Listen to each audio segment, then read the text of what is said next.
Hello and welcome to a very special Christmas episode of Bear Business with me, Chris Barnard from feedbackfans.com.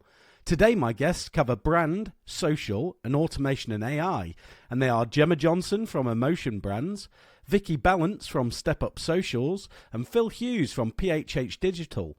We're unpacking the trends and shifts that have shaped 2025, what smart founders, leaders and ambitious entrepreneurs cannot afford to ignore in 2026, how you can actually use this stuff so it makes money and not just noise. It's basically business Christmas dinner without the awkward small talk, so please enjoy. And our first guest today is Gemma Johnson from Emotion Brands, who's going to talk to us about brand in 2025 and 2026.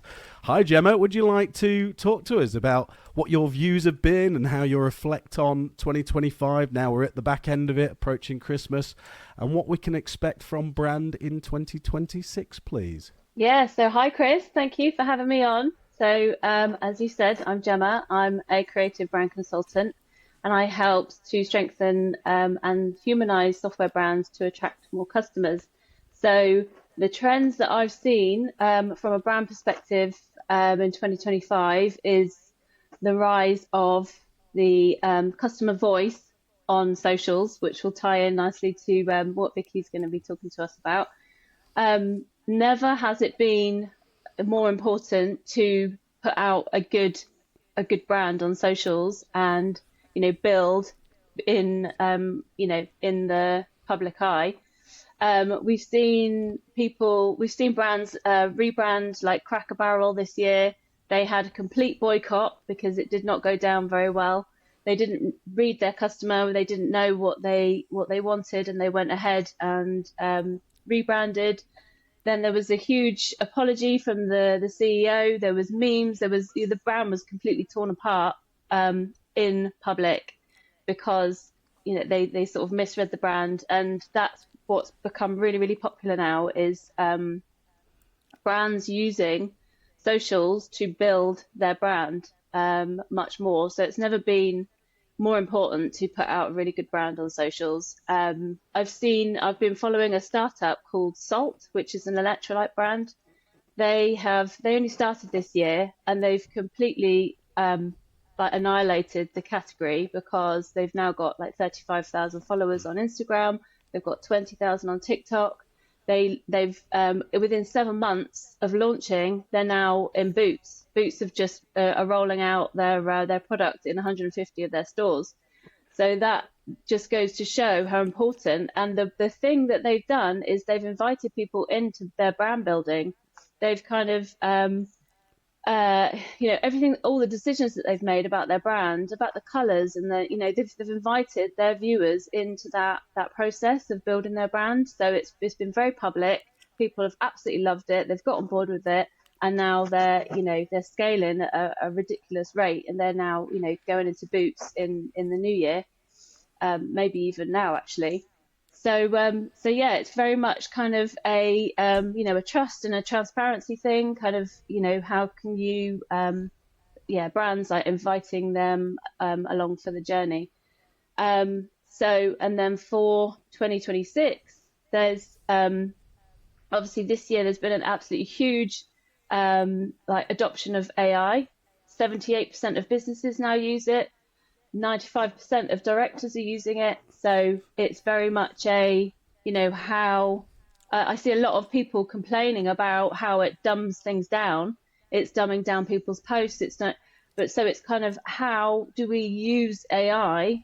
How do we humanize it? And it's all about giving it having a strategy for brands to use to humanize that, and then they can scale their marketing and scale their brand. So it's very much that's what I see in 2026 is people getting on board with humanizing the brand and having a strategy that they can use across the whole company to then kind of embed AI and use it smarter with brand strategy. Yeah, so many years it feels that performance has been what we talk about every New Year's at the Christmas parties, or how's performance, how are we doing on that side. And brand would be seen maybe dancing in the corner by itself, and everybody would be like, oh, it's lovely to have brand here, isn't it wonderful, right? That type of vibe. Yeah, and it's the same for socials. It's been a nice to have until this year. It's just really completely taken over. It's the power to the people.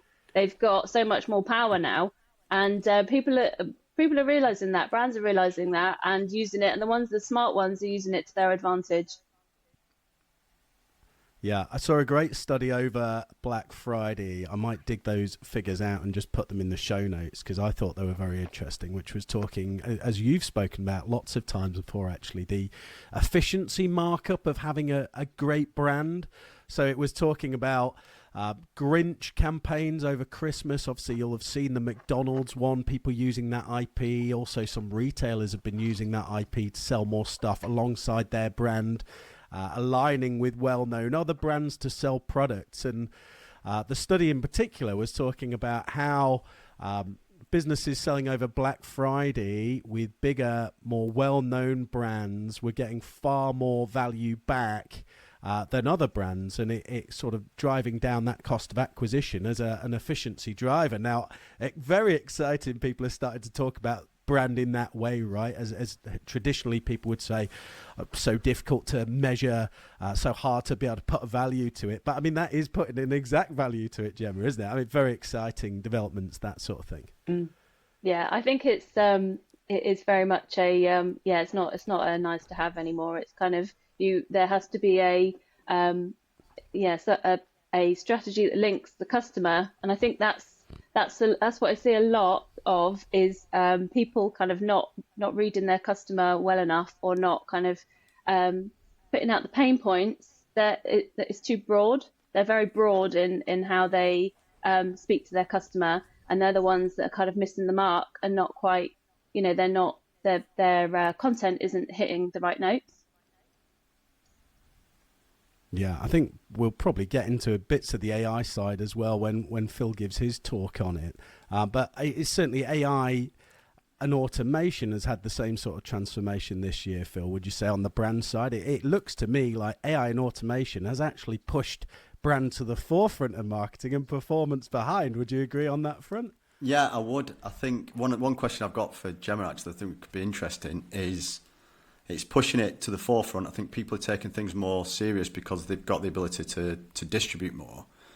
But my question to you, Gemma, is there a trust issue behind or with AI generated content? Because two brands I'm working with and brand I'm involved in, we are getting we've had 5 million impressions on our Facebook page alone, but that doesn't necessarily mean that we're getting the conversions that we'd like from them sort of numbers. Yeah, I think trust is definitely a big issue. Trust and security and privacy, all of that will need to definitely develop into 2026. But yeah, I think there is definitely a lot of people that are talking on LinkedIn, especially. I've been spending quite a bit of time on there recently. People just saying, oh, I ignore it if it's AI generated. And they can sort of tell. But I don't know if you've noticed with ChatGPT, they've smartened. Everyone was complaining about these massive long M dashes. Nobody uses M dashes in their text, So, but I've noticed that they've now got rid of it in the content that you generate. But it's very much about people learning, brands learning how to use a persona strategy, how to teach their AI to speak more like a person and more like what their audience wants to hear, and to talk about the pain points and connecting on an emotional level. Yeah, it's a great challenge that brand is actually the solution for, right? Or authenticity and trust issues. Historically, as a business, the way you get around that would be to have a very strong brand. People know what you stand for. I think more and more so. And I don't know if you feel this, Vicky, having kind of human presences and human showcases of your brand. I know only sort of 5-10 years ago, people were very scared of this, weren't they? Putting anybody out there as kind of your spokesperson for your brand? Because what if they leave? Well, what if they don't leave? What if we don't build them up and they don't leave and they're just stagnant and totally rubbish? Like, would you agree with that? Sort of social is also seeing sort of a renaissance for brand in that people are taking it more seriously. 1000%. Yeah, no, that's the biggest lesson that I've had from 2025 is the more we've shown faces, the more interaction and engagement those posts have got, like up to 75% more in some cases. So that's been one of the biggest lessons, is trying to coach my clients into showing the people and letting the people be themselves as well, not try and put on a facade like they are that person. So just let them be who they are, because that's what connects to people.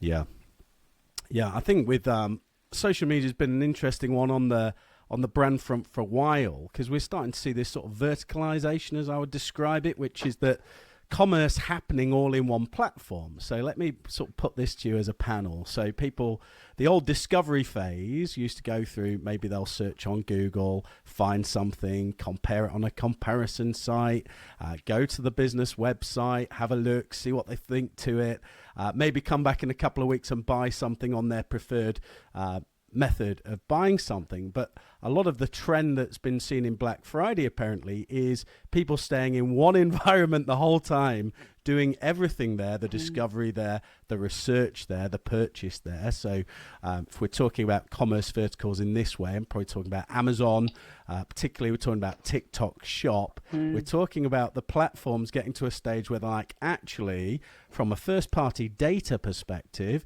it's great to hold them here and let them explore everything on our platform. But actually, if we can take them from that first discovery stage all the way to purchase, and arguably this has been happening on Amazon for a while, right? They've been working on this. This was the first year I think that has happened. Have you seen any of that sort of across the kind of social spectrum, anything like that you've noticed this year particularly? So we've noticed that Facebook are marking down posts with actual links in the captions. So if you've paid to turn it into an advert, then they are converting. Whereas if you actually just put it in a caption that's a normal post, that is very much marked down. So you're having to post your links in the comments. So I think for Meta in particular, they're trying to work it as you've had to pay for that service by paying to boost the ad and therefore link through to something else. And something I think we have seen, Gemma, is and you yourself have been through this sort of transformation with emotion brands, is businesses, particularly services businesses, and this has been a highlight of kind of my wrap-up strategy calls this year, has been people speaking to me directly about it, is kind of the productization of services businesses. And there's obviously big implications there for brands, isn't there? But I just thought, could you just tell the listeners a bit about your journey with productization, kind of why you've chosen to release a particular brand product, and any kind of developments as you think businesses who are contemplating productizing their service offering next year should sort of contemplate before they go ahead with it? Yeah, so the main point with that is so that it's scalable, because with a service, it's very much like, especially with like agencies, design agencies, brand agencies, it's all being kind of like, oh, we're like, creative thinkers, we're creative problem solvers. What problems have you got? And it's kind of like, there's not really, well, sometimes they don't know what the problem is, and it's then, much harder to try and get to there's got to be so much trust in the company that you choose to then solve that problem. And what if they don't do it properly? But if you productize, then you are almost kind of you're systemizing everything, and then it becomes repeatable, and you get better at that repeatable thing, and you can scale it to however many people you need to bring on board to deliver, and but then the customer knows exactly what they're getting, because it's a process, and you've done that process so many times over. So it's kind of, it builds trust on the customer side, and you just keep getting more and more confident at what it is that you're doing. And it's kind of you can almost productize anything, and have like a system, step-by-step system. So that's what I've been doing with my company this year, is to systemize brand strategy. And it's kind of there's just steps that we go through with each client. And yeah, and it's then repeatable and scalable. You've had your own journey, Phil, haven't you, with productization, different stages of your different companies and your different projects. Do you want to just tell us a bit about your approach to productization for next year? Yeah, I think, well, interestingly what you're saying there. I think there's a lot of businesses now thinking that way, and with AI and automation, people are realizing that they can do that regardless of what their industry is. So one of the people we're talking with is a construction industry that specializes in training, and there's a difficulty with that, and they're like, well, we can just build a platform that's very Netflix style, and we can get on board with that. So I think it is sort of the repeatable process that someone does. I think you can sort of start thinking that from a productized sort of view, and it's something that we do with custom setups for industries. If you're doing it 2 or 3 times, it's like, right, why can we not productize this? Because we know that 80% of it is the same thing over and over again, and it might just be a case of the product is 80% built and the 20% is then people just coming in, like probably doing with brand, is just tweaking it to tell it to their business, whatever tech stack they're using or whatever output they want to get up and running with. So yeah, it's finding the repeatable and the mundane that's in there in businesses. And social media has been historically quite productized, hasn't it, Vicky? Is that sort of the approach that you'll be taking into 2026 in terms of productization? Will you be, I know with your Step Up Socials business, that you're always looking at sort of how you're helping the community elevate their socials. Are you looking to sell more productized features in the social media rather than it being a service that's more variable? Yes, so I've actually launched some memberships already. So I am helping the local community in BCP. So I am doing a kind of light touch membership for local businesses, and I do weekly training and weekly challenges to keep them motivated, because I realised that these types of businesses couldn't afford to pay me a monthly retainer. So it was my solution of being able to help more businesses and to keep the money within BCP. So that is my mission, and it's ever growing. And I'm going to add different layers to it. So I've realised that I've got to separate the products based businesses to the service based businesses and that kind of thing. So that's something that I'm working on at the minute. And also with the view to train other people to become social media managers, so I can then give them work from the businesses that come into the community. And BCP is Bournemouth Christchurch Pool, yes, for the uninitiated, right? Yeah. Well, gotta tell people that it's not some amazing new drug we've got. It's actual places on the south coast. No, it's not one of those towns. Christmas episodes. Yeah, 3 towns. Yeah, three fantastic towns actually. Yeah, that's great. So to wrap your segment up, Gemma, I'd say from what you're saying, sort of authenticity is going to be a key thing for your brand next year.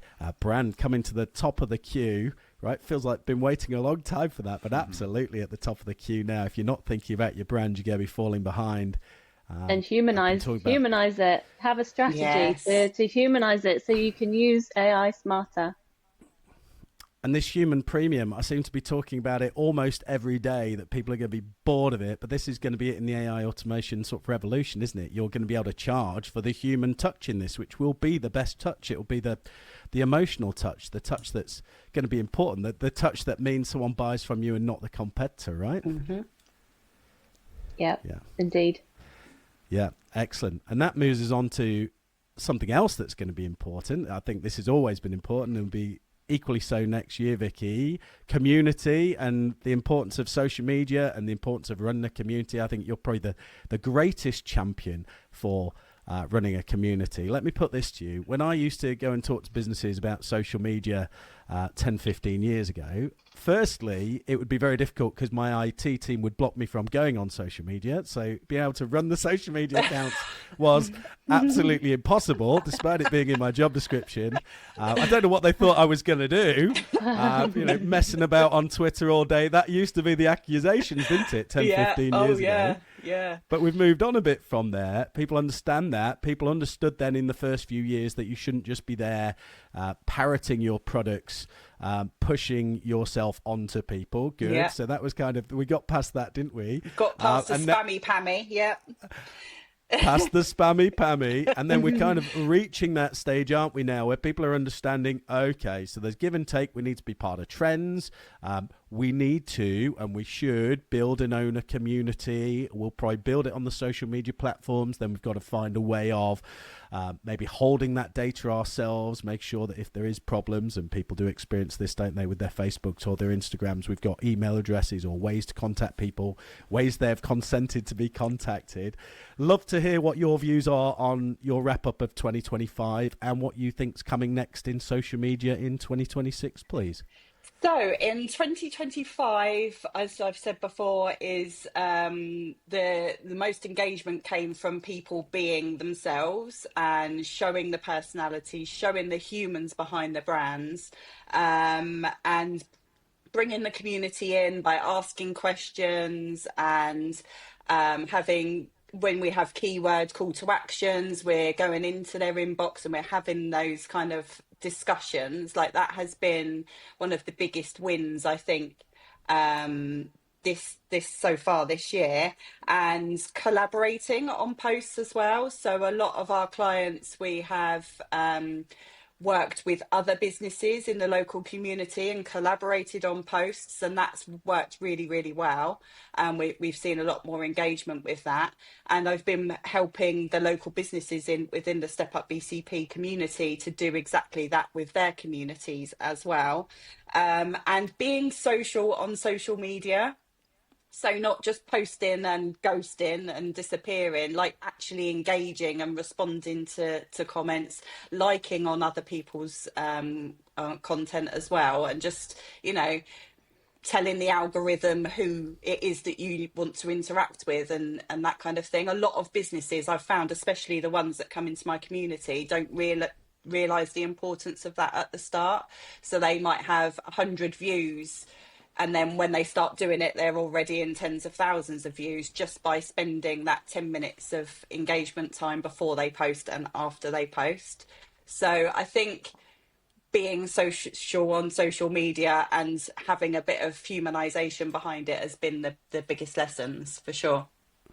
It seems obvious, doesn't it? But it's obviously not obvious to a lot of people. Everyone just got into the routine of like, this is my product, you've got to buy it kind of thing. And that just doesn't work. You've got to connect with people emotionally. You've got to tell the story. You've got to take on people on the journey with you. So I bash on about you've got to show everything, the highs, the lows, the everything in between, because that's what people buy into. So the kind of behind the scenes content, people love that stuff. They love to see it. Even if it's just in people's stories, that's fine. It's still kind of showing the humanization and how the business is run behind the scenes.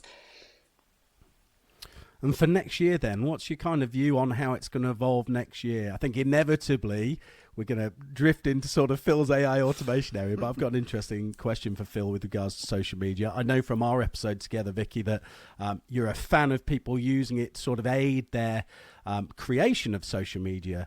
But you are probably dead against that. I know you would be dead against the spam we're kind of getting from automation AI comments on LinkedIn in particular seems to be particular bad, but equally look on email.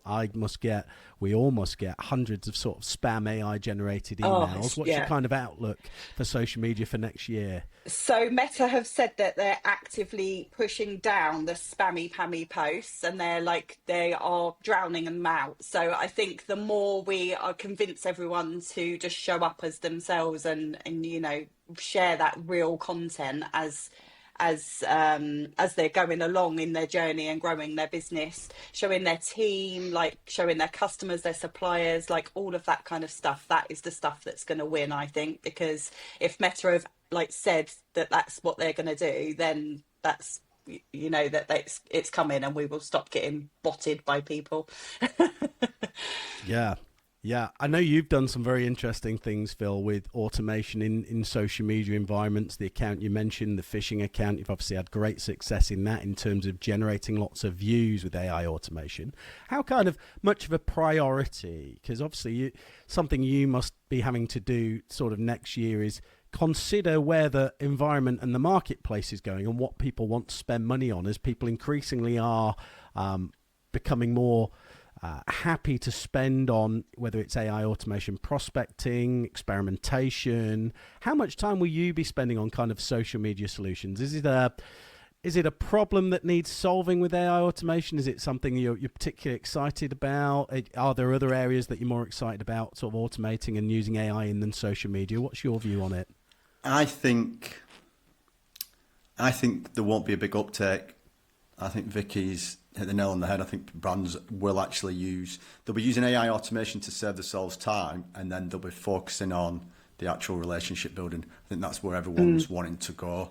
A lot of the people are just saying, like an accountant I'm working with, she said, we just want to take the reconciliation process out of the hands of the people doing it, so they can actually get on the phones to the customers and have that human touch.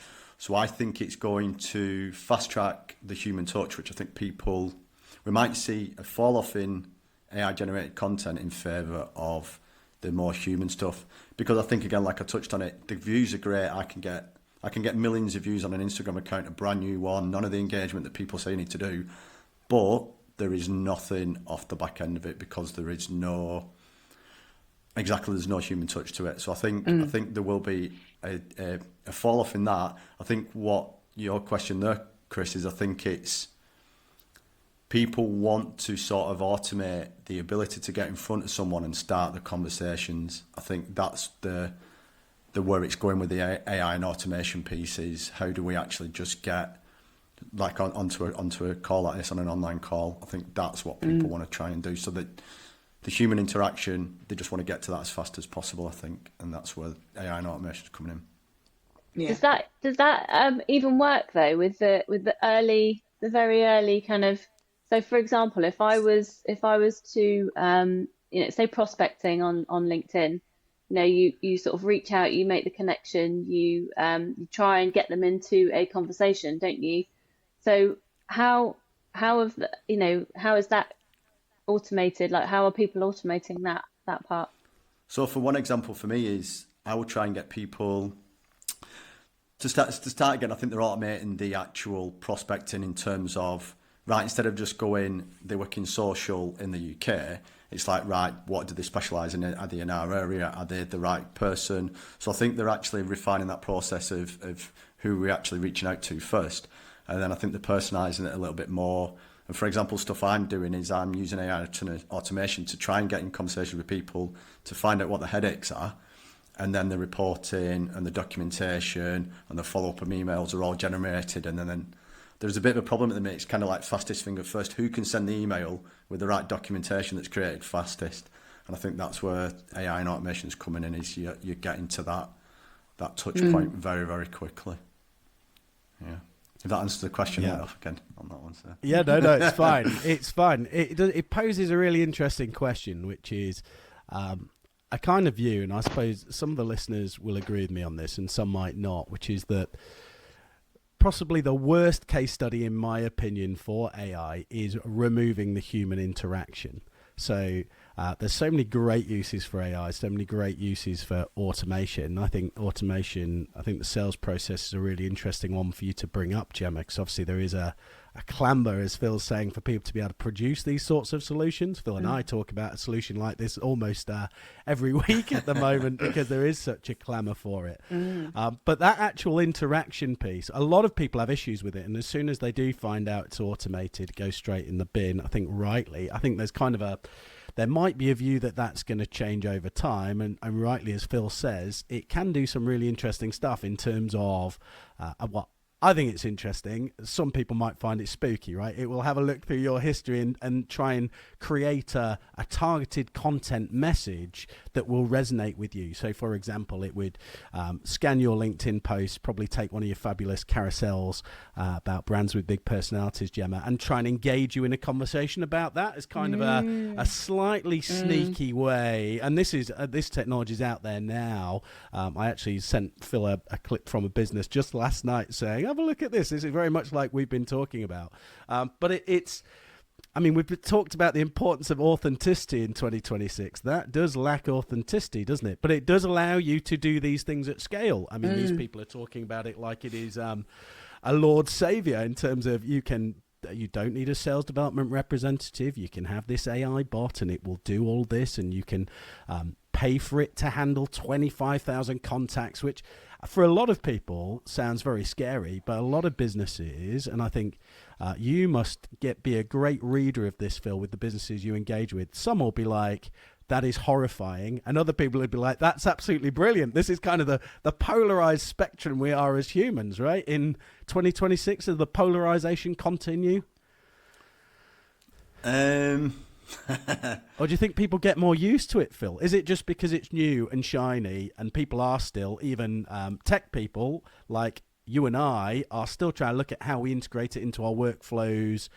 Some people will be integrating it more responsibly than others, perhaps. Yeah, I think from the conversation I had just last weekend with a friend, they're starting a new job and they're basically spending December upskilling how they can take advantage and plug it into the 20 years worth of sort of enterprise sales. So I think the polarization, I think the people that are going to be against it are the ones that are really petrified of it taking the job and then just burying their head in the sand, while he's taking a month off, taking some time off, taking Christmas off, but he's already thinking, how can I upskill myself? He's going down some rabbit holes of different automation platforms, different LLMs, and he's developed his own documentation, his own sales framework for what he sells. And he's now like, how can I get the automation to take as much of that off so I can do the important thing of speaking to people? So again, I think his argument was his sales process involves a hell of a lot of research, and how can I get that research created? So I think there'll be less people pushing it away and more people going, how can I actually use it in my own day-to-day frameworks? I think that's the important thing is how it's leveling up all of humanity as a whole. It's kind of it's making us all level up, go to the next level. Okay, improve. Like what else can we do if that's looking after this bit? The manual labor. Now what else can I do? What can I do next? It's kind of helping to just take everything to the next level, isn't it? Yeah. And going back to the personalisation piece, it might be even better. It might be that means that we're actually getting less emails because we are getting filtered out. That like, there's no point me trying to sell that to Phil because his history shows he's never going to buy that. Or it's going to be like, we think this is for you because you've put this on LinkedIn, your profile says this. Are we going down the right route? So maybe it is then sort of the next phase of it is, you're going to get the right messages for you and there's going to be less of them because you filtered out more. Yeah. That's really cool. I was going to leave the spectre of job losses created by AI for your segment, Phil, but now you've started the gun off early. I suppose we might as well go around and have a bit of a chat on that because people have different views on this. I think exactly as you're saying, Gemma, everyone's sort of hoping, and I follow a fantastic Instagram account, which is actually a lady who's an illustrator. And what she does is she says, my job is going to be replaced by ChatGPT. She then posts sort of an illustration of ChatGPT for a prompt, and then she does an illustration of what you would get if you commissioned her, which I think is an amazing kind of way to demonstrate how important kind of the human touch is. Because, of course, And not everyone will feel this way, I don't think, but I think objectively most people would prefer the human drawn illustrations at this point. And we'll also speak to Phil, no doubt, in his segment about sort of the pace of change and how that affects things. But I just thought that was a really interesting, from a sort of brand point of view and communications point of view. So I suppose everyone can have an input on this, where we are in terms of how we think AI particularly, but of course automation has got a new great wind with it because of AI, how many sort of job losses we expect to see in certain areas. I think as brand, you and Phil are the safest out of the four of us in terms of the AI intervention and job losses, because as we're saying, the human premium is going to be super important, Gemma, right? Would that be your outlook? Probably a good time for historic performance marketers like myself to look at brand and take it more seriously and maybe move into that category. There's always a job for you, Chris. You got room for me? Are you sure? Yeah. All my years of taking budget from brand, I'm going to have to pay some penance for that. Now I'm giving it back. Now I'm saying, don't give it to me. It's got to get a brand right. Well, you're the biggest champion anyway. Having spoken to you for a whole year on, brand and SEO, and biggest champion of it. But yeah, okay, so going back to your what you said about the illustrator, I find it really ropey at the moment. I mean, it is definitely getting better, and I saw a post I think yesterday or the day before about ChatGPT. The images are getting better. I've used Midjourney a lot this year, and Firefly, which is Adobe product, and it's a bit ropey, and you have to it takes way longer to use it at the moment. I know it is going to keep improving, but it's only as good as the person that's operating it and the prompts that you're giving it. I know that'll probably change next year. It's going to get smarter, but yeah, for the moment, it's kind of it is only as good as the person operating it, and the creativity of the person operating it. You have to still think of all the things to tell it to do. So yeah, but the images, like the hands, you can tell AI a mile off because of the hands, and they look a bit too. It looks quite fake still at the moment. But I've saying that, if you don't have the budget for a photographer, or I had this beautiful photo shoot done like 2 years ago, and I want to use that as my brand style. So I've been using that as basis for prompts for new for like blog posts, for example, because I want a brand aesthetic in the images across everything. So I've been using that as the basis for generating more images. Just have to make sure that people's hands are hidden, and it takes a really long time to get exactly what you want. But yeah, I know it's going to improve, but it is still a little bit ropey at the moment. Yeah, part of this is, as it's such a new discipline and people are so excited about it, I think sometimes they don't think before they start doing things. So people we're saying, removing human interaction, terrible AI use case. Another terrible AI use case, in my opinion, is people using it to create stock photography. Seems to defeat the whole object, right? Stock photography is there because it is bland and unimaginative, and is there, and is, my goodness, you can get stock photography everywhere. So why would you use AI then to create more bland imagery, particularly when we're talking about authenticity, right? Showing your face, as you rightly say, Vicky, being present, seems an insane use case. But something, just to wrap up your segment, Vicky, that one of the white labels of Feedback Fans has mentioned, and actually he's a great barometer because he has quite a lot of clients. Anything he kind of experiences, I can sort of take a breath and expect to come down the line to me maybe in 3 to 6 months. But he's starting to get clients now. He dabbles a little bit in social media, who are clearly using social media, clearly using AI and sort of giving him stuff, or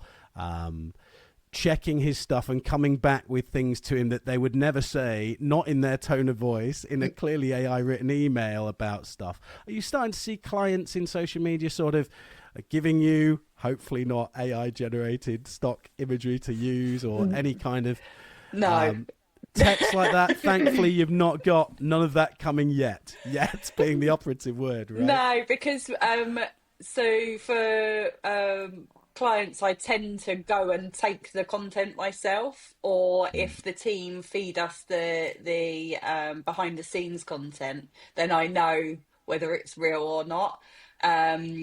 Yeah, I haven't come across that yet. I'm quite against using AI generated images consistently. If you've got to tweak it for some reason, then I'm on board with that. But I just really want people's content to be creative, authentic, and them, because people, if they engage with that client, they're going to know whether that's real or not, aren't they? So I think it's very important for us to just try and keep that human side as much as possible and make sure that it is their business and not faking it until they make it, kind of thing. I think it can like just ruin something in a second, can't it? Because it takes you so long to build up a brand and build up all this trust, and then it can just be torn down in a second if someone's like, hold on a minute, that's not real. Then there's a wobble, then, isn't there? Definitely. Yeah, I will be championing real content. Even Always. the scruffy stuff, because the scruffy stuff is actually the stuff that kind of connects more with people on social media. Yes, there's a place for the really polished branding stuff. I'm not saying there's not, but the kind of real raw stuff is the stuff that kind of tends to get the most engagement. Yeah, it's a great point. It's a great takeaway. The authenticity, as you say, the rough and ready stuff, the stuff that looks like Handycam, the stuff that looks like Peep Show, the TV series, right? People really engage with. Yeah.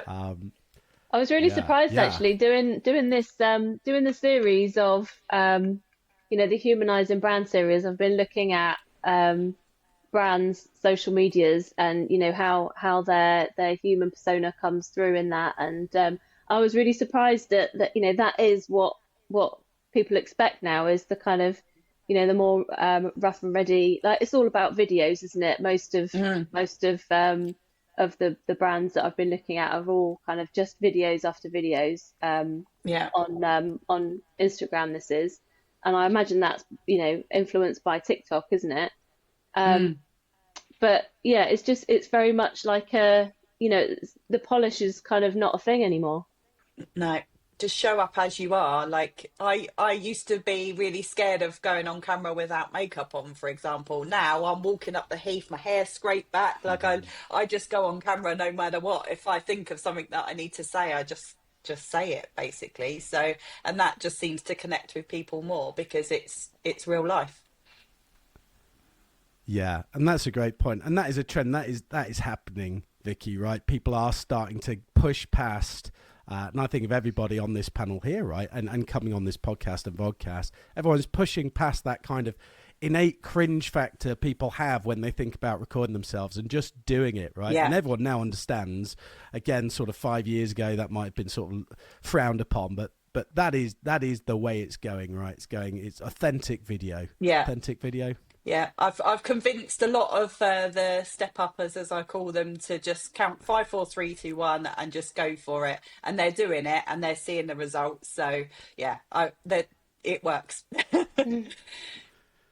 So come the AI revolution then, you're going to be fine. I'm starting to think it's only going to be me out of a job. So it's probably the right time to talk to Phil about this, right? And take him to task about why I have to lose my job in this AI automation revolution. So Phil, obviously a massive year for AI and automation, a year where you have pivoted to it full time in the last sort of 18 months or so. Your recap on 2025 could go in all sorts of directions, I suppose. So what have you chosen to talk about today in terms of your recap? And what do you think is next for us if we look into the crystal ball in 2026 in AI and automation, please? Yeah, so starting the year, I think to try and I'll start with this because I think it'll loop back round. But I think the software industry, which is my background, software development, I think they said it was going to be protected, but I think you've got these industries now which very much knowledge work. I think it's just taken a lot of the either low level or mid level jobs out of the sort of marketplace. It can replace a lot of things. I think it's sort of impacted some of the sort of software products that get created, get built.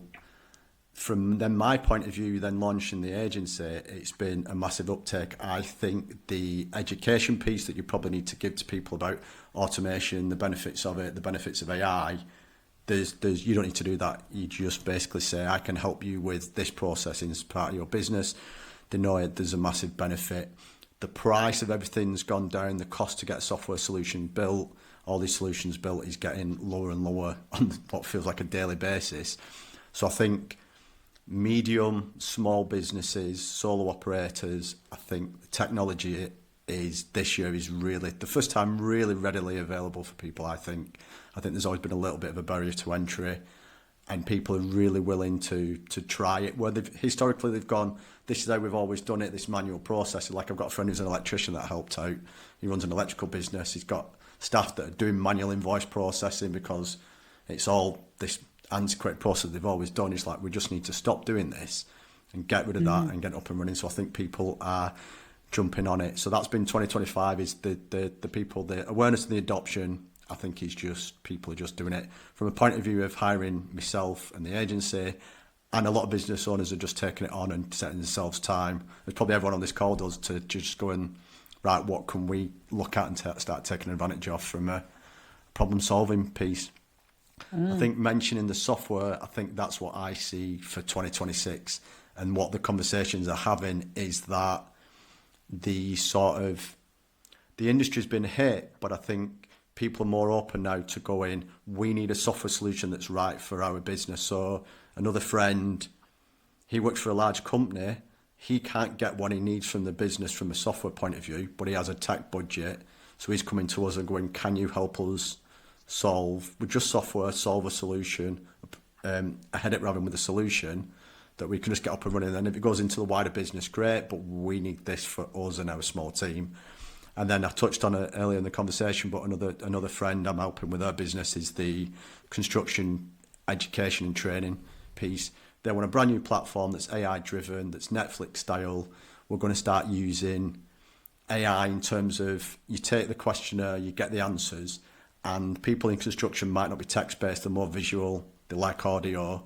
Can we use AI to then generate a video that's 2 minutes long explaining what they did wrong and where they need to sort of upskill and what the training thing is? So I think people are really open to using AI to solve very specific business needs. And it's a case of, we understand the tech, that we can train it, we can have it at its own little contained area that no one else can talk to it, can't go out to the internet. We want to do that to solve our business problems. So I think that's just going to fast track in 2026 from the conversations I'm having over the last 6 weeks alone. Yeah.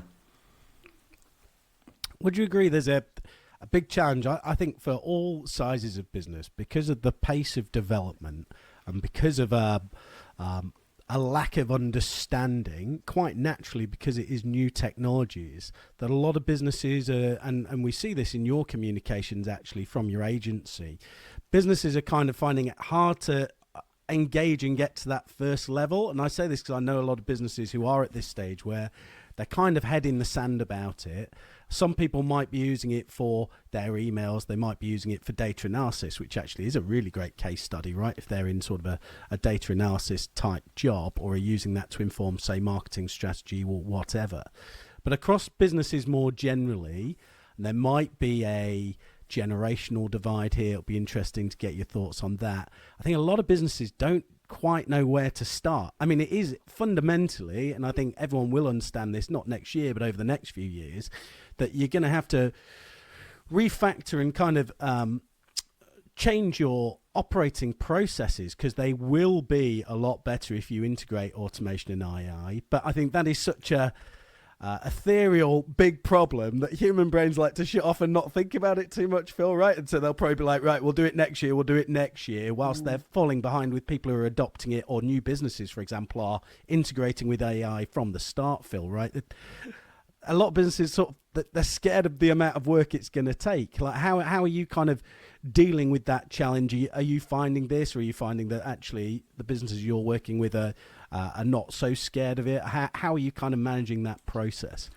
I think quite a few people that I speak to, they're not scared of it, but they're either don't know where to start or time constrained. I think there's quite a lot of time constraints that people are finding, that they want to try and get up and running with it, but they can't because the business is taking up so much of the time.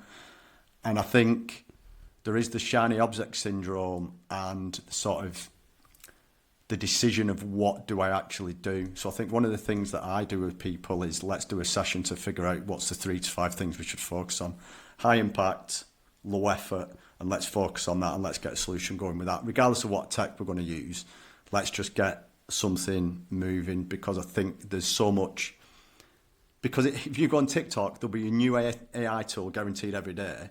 You're just going to procrastinate and get up and running with that, and then you'll see something else the other day. So I think just making a start and 3 and 5 high value tasks, I think you'll leapfrog so fast in terms of what you can get done, and maybe over your competitors as well. I think that's the key, is to get up and running. I think people that are going to bury their head in the sand, I just think they'll go out of business. I think they will, because I think, like I said, with the first touch, if you're taking 2 days to respond to someone, I've made this mistake recently. I took 4 days to send out a proposal, and a competitor beat me to it. And I was like, I'm in AI and automation, and I'm making the mistake. So I've had to really focus on that. I think that the first response is going to be key for whoever you are. Yeah. Yeah, it's a great point on the tools as well, because I imagine a lot of listeners and the landscape, again, because it is such a new discipline. I mean, the tools, every day there's a new tool. I mean, you could forgive business operations managers for kind of sitting on their hands, and this is what we're seeing with budgets, right? Budgets are not being spent because people are waiting to see kind of, is it a VHS Betamax scenario where there's going to be a clear AI winner, and then we pile in when we find a winner. Obviously in web development, we've kind of found that with WordPress, right? At 44% of websites now WordPress. People who back that horse have done quite well of it. Do you have any views on this sort of tool landscape? I suppose my view is that eventually the bigger tech giants will eat up the smaller tools, either buy them, force them into their own workforces or whatever. And so you will be, when it all shakes out, buying your tool from Google or Microsoft or OpenAI. What's your view on, will it consolidate that landscape, or have we got some more fractures, more sort of AI companies that emerge and then fall to bits over the next few years, Phil? Difficult one for your crystal ball this one, mate. Every time I made AI predictions, I've been wrong within 6 months. So you and everyone else, though, Phil, thankfully, right? I think talking to people in the industry or the other agency owners, I think what's coming down the pipeline from Google, I think they're going to win. I think they're just going to dominate in it, and it'll be free. I think there's some big players, and I think OpenAI, people like OpenAI and Anthropic, I think they're amazing, but I don't think they have the data set of like a Google. Like how much... I've had a blog since 2013. They probably know more about my blog than I've ever done, because they've probably got the history of it. So I think the big players that are probably data-driven, data-backed will probably win out. I think that's the way I see it going. In terms of them waiting, I don't think you should. I think you should just get up and running. I think use a solution that you can get up and running, or you partner with someone like our agency or another agency that's got a specialism in a certain technology, a certain framework, and just get up and running with it. Because I think what will happen, like you've got with WordPress, there might be a better blogging platform, but because people are baked into that solution, it's just going to stay around. And I think that might happen with some of the automation platforms, some of the LLMs that are out there. I think people will just be like, we've built ourselves on this, like that's not going to go anywhere soon, and then that means that'll keep getting improved. So I think that might happen as well, but I think there's going to be 1 or 2 big players, and I think it's going to be Google that'll dominate, as always. Yeah. Yeah, it's a truly great point as well, in terms of that from a customer perspective, whether you are that business customer or whether you are a consumer customer. And I suppose this has been true in software development for forever, Phil, right? That people get het up on the technologies, but actually if it does what you need it to do, what powers it doesn't matter. No one cares really. Lots of these technologies you can do the same, get the same outcome with. It's just people's preferences at certain moments in time, right? A story I shared with Phil earlier was that I've been finding some time in December to work on some of my own innovation projects. And one of the AIs I uses a particular language called Next.js, which is not a JavaScript framework that I've used particularly much in the past. But because the AI is using it, I am kind of inhaling that and learning from it, using it, and it is actually changing my kind of software preferences to saying, oh, well, maybe I should code in Next.js. If the AI systems are going to code in Next.js, it's worth me knowing this language better. So that, I think that's going to be an interesting kind of change in habits, maybe in software development, in terms of the languages people are using might be changed based on their AI system that they use and what that AI system uses. Phil made a great point on that, which is actually that you are probably in the AI space going to be able to choose which language it uses, right? You're going to say, this is what I want to get, pick my language as well. So I think that's going to be a really interesting sort of spot with AI. Phil, I've got a question for Phil. So, Okay. So what's your kind of like average timeline? Say a customer comes to you, they've got a problem. Is it kind of like how long's a piece of string as to like how quickly you can get them operating, or is it kind of like an average time frame? It's very similar to software. It is how long this piece of string, because you don't know what blockers you're going to hit. I think just from one customer we got on board, they signed the deal, paid the deposit on the 1st of December. We've actually got a functioning workflow up and running yesterday. So we've now spitting out report. They basically wanted to do a 2, 3, 4 hour report process.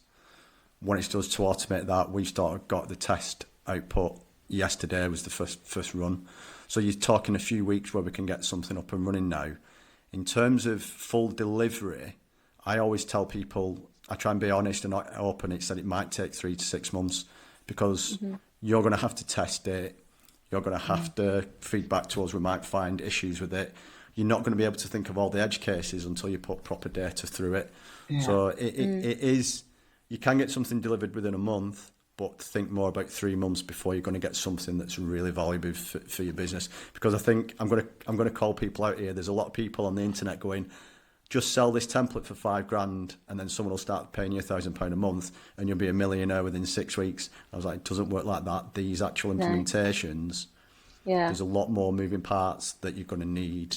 That actually, what will happen is that customer will never come back to you and they'll never lose that solution because it's not actually been thought through and considered to put it into their business. Like probably brand, it probably takes 6 months before you start seeing any sort of fallout from the effort you're doing. The sort of implementations can be the same, Yeah. And so what does the test, when you said to test, when they test it, like what does that look like when they test it? Does it do they test it with their current customers, or and they kind of let them know that they're in on this kind of beta product? Yeah. It's up to them. So like an accountant, we basically found, to do the sort of the reconciliation automation, we found 3 customers that were willing to work with us. We set them up, and then the kind of myself and the client monitored that for a month or 2 to see what the reports were. And then, we then started layering on more and more clients through that. So it can be different per client as well, but it is sort of, when I say testing, it's not us putting test data through, it's the business actually testing it in their scenarios. In the wild. Yeah. There's literally no point in me going, we've tested it and handed it over, because like I said, with some of these people, nothing will actually work then on delivery. So it is, we try and stage it, we try and do a small cut down test version and then a final handover, and we try and work on retainer basis as well, where we'll work with you for 12 months, we'll monitor it, anything goes wrong, we'll rectify it or report back to you to find out why. And a lot of people are loving that as well, because it's just, we're we're not just selling in something. Then we're like a technology partner where people are like, right, we can actually rely on you to help us out in the long term. So, yeah. Perfect. Brilliant.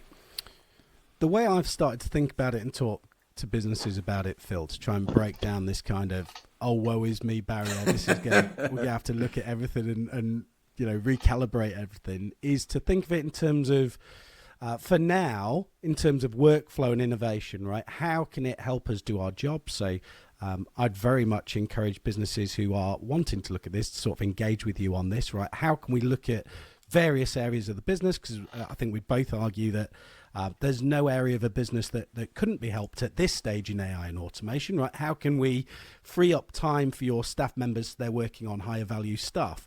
And then there's also this innovation side, isn't there, right? Things that were not possible before, or exactly as you mentioned, too expensive, took too much time, that we can actually prototype now in AI, whether we prototype it cheap and give it to a developer, because we can give them pretty much a visual of what we need, development costs going to be a lot cheaper, or whether it's kind of pushing boundaries in your industry. We want to do this sort of thing that we've never done before. They're the kind of two channels that I'm encouraging businesses I talk with, so that they can sort of in their own mind be, okay, actually I can use AI for this. Are you finding sort of segmenting it into those sort of areas is useful? Is that how you talk about it? Is that a good way for me to be talking about it, or do you think I'm just confusing people? I'm trying to go down the emotional route. I'm like, are you missing tea time? When was the last time you put your daughter to bed? And I'm like, and that's like being very slimy and salesy, I guess. But I'm like, that's how you got to drive it home. Is there's like, this is the massive benefit for you as a business owner. Do you want to? You start a business, like for me, I started a business to have a lifestyle business and give myself a better life. So that's the whole point of it. Yeah. And then that's when we start talking about the nuts and bolts. I think trying to be, right, we can do this for your lead gen, we can do this for this, we can do this for this. It might just be a case of, they're seeing that all the time anyway. So my kind of view is like, what is the actual real fallout for you as a business owner or your team personally? Is staff retention numbers terrible? Are you having to hire someone every 6 months because they're just hating and the job they actually do is just so destroying? Right, can we fix that? So I think that's the way I'm trying to go about things, is the actual personal benefits more than the nuts and bolts of this is what the solution will actually look like. Yeah, that's Thank a really, we've got really a brand good way. specialist here. Yeah, I know. I was going to say Gemma, right? Oh, Phil, you were literally talking my language. Brilliant. So we're trying to market. We're not going to mention any names. We're trying to market, a business selling B2B automation AI. Gemma, would an emotional message be the way to sell it in your point of view? Yeah, absolutely, 100%. You're doing it perfectly, knowing exactly who your audience is, what the pain points they are, like what are their absolute, emotional drivers behind what they do. And that is exactly what it's all about, is kind of getting to those pain points and agitating them a little bit, and meeting them on that emotional level. And it might not even be a business pain point. It could be a real personal one, like you said about putting your kids to bed, like that. Yeah. If you're saving them time and they can spend more time with their family, like that is the crux of it, isn't it? Really. Yeah. And I think that's the thing. I think people don't realise is that the barrier to entry is that low that these benefits can come. Like I said, it's not going to be instant. Like I said, it could be a 3 to 6 month process. But what is your business going to look like in 6 months if you just put a bit of time and effort in, and not, like Chris said, not bury your head in the sand and actually think about it from a strategic point of view. Yeah, and then you can focus on the bits of the business that you actually enjoy and why you started it in the first place, 100%. rather than getting bogged down by the stuff that you hate. 100%. Having the proper freedom, which is what ultimately what everyone's doing it for, isn't it? Is to have the freedom, financial freedom, and freedom over your time. But when everyone knows, when you start a business, you've kind of suddenly taken on so much more than you realise. You wanted Working 7 days a week. You wanted to get to the 9 to 5 because you hated it and you hated being on someone else's schedule, but then your schedule's twice as long. You're not doing 37 and a half hours a week. And then it's like 24/7 all of a sudden. Yeah, so true. Yeah, we feel that pain. Oh, yeah. Yeah, 100%. And then the problem is when it's like me, when I just like tinkering, I get told off by the wife to say, well, you've only bought a laptop so you can sit in the living room now instead of in the office. Tinkering with your tech, with tinkering with everything all day. So it's like, there's downsides, Yeah, that's exactly the excuse that I had for spending out £2,000 on an iPad. Like, I'll be able to do it in the living room with Winnie, with my daughter. But I do still end up coming up here, and I'm like, oh, we're down a minute. Just get my iPad. 100%. Funny. It's really the true lifestyle business, taking over your life style business. Yeah, exactly what it is, right? Yeah, definitely lately, that's for sure. Yeah. I think great time to sort of bring the episode to a close. I think we've hit on some really great themes here around productization, importance of brand, talked about authenticity, community for next year, innovation, the importance of AI automation, not burying your head in the sand, embracing it. It's an interesting one because once you start doing it, I totally get people. It feels scary at first, like doing your own audio, doing your own video. It feels very scary. But I tell you what, when you first start doing it, and I would say the same for me with the podcast and everything else, you start to break new ground, and then it's very exciting, and you start to really sort of think, oh, what can we do? But on the podcast, maybe we can do a Christmas episode, maybe we can do in life sort of things. And as I've been working, particularly in December, on our own workflows in Feedback Fans and what we can do with AI, I keep sort of egging myself on. Every time I get a little bit further, I'm like, wow, okay, maybe it can do this, maybe it can do that. So very much encourage people to go out and do that and just have a go, particularly over this Christmas period. And whether you work for yourself and you're looking at ways you can make your processes better, whether that's operations processes or proposal processes or whatever, go and do that. And then come back and use all the great stuff we've been talking about, right? That human premium. Is there anything else anyone would like to touch on before we leave people to go and enjoy their Christmas drinks or whatever they do in this lull period? It feels like a longer lull period this year, right? It's because AI is taking all our jobs, Phil, right? Might as well. I'll tell you what, AI can't go out and drink in the pub as well as I can. That'll be something. I can vouch for that. I can vouch Not for quite that as replace Vicky, right? We'll be all right. But yeah, is there any other sort of themes or anyone would like to touch on that I don't think we've touched on? I think productization was one we got on as well, which I think is probably not as obvious as some of the other things that we've said, but it's certainly something we're seeing around the challenges of selling a service product, as you've all said. Even speaking to one of our offshore development partners, we're looking at different ways we market both of our businesses next year just because of this AI automation revolution, right? We expect things like the smaller website builds to go fully to AI and automation over the next few years. People less and less asking for it and having to go themselves with the AI tools. So obviously that has massive impacts on our side of those sorts of industries. So I think people have got to be cognizant of these sorts of changes and prepare for them. Is there any other sort of topic anyone would like to bring up, or are you all quite happy? So for me, from my perspective, it would be to kind of, I see a lot of businesses making themselves the hero with what the content that they put out, and it's just exactly what Phil said. It's making the customer the hero in the journey. So if that's one bit of advice I can impart is how to start making your customer more of the hero in 2026, and like humanizing the brand, looking at the building out a persona and knowing your customer really, really deeply would be another one of advice to give. And if I was to give my younger self any advice, that would be the productization, the systemization of the business, and seeing how you can put in systems and processes step by steps, to help things run smoother. A fabulous endpoint. Thank you for that. Thank you all for that. And thank you, listeners, for listening for another year of Bear Business. We'll drop everybody's social media notes in the description so that you can go and follow everyone. Everyone have a lovely Christmas and a great new year. And we'll see you on the other side. Thank you, Chris. Bye. Thanks, Chris. Thank you. Bye. Bye.